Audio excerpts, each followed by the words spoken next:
Bumuelta ang Malacanang sa naging pahayag ni Vice President Sara Duterte na patungo na umano sa basurahan ng Pilipinas. Giit ng Malacanang mas dapat pagtuunan ng Vice Presidente na alamin ang prioridad niya at tungkulin sa bansa. May balitang pambansa si Clazel Pardilla ng PTV. Hindi ba mas magiging mapupunta tayo sa dumpster kung ang magiging Pangulo natin o ang magiging leader natin ay ang mga katulad nila VP Sara? Tinabla ng Malacanang ang patutsada ni Vice President Sara Duterte na patungo ang Pilipinas sa basurahan.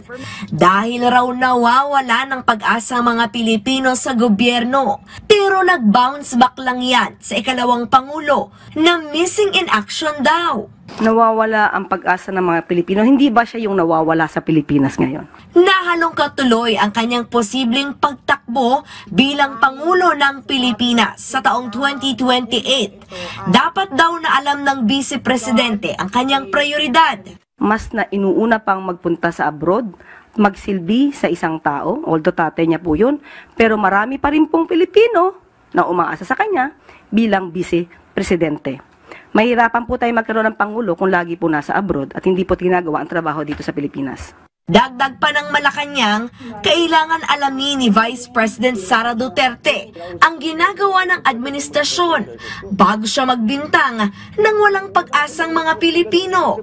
Talagang mabubulagan siya kapag hindi po niya inaalam kung ano ang naging trabaho at magiging trabaho ng administrasyon sa pangunguna ni Pangulong Marcos. Alam niya po dapat ang obligasyon bilang Vice Presidente.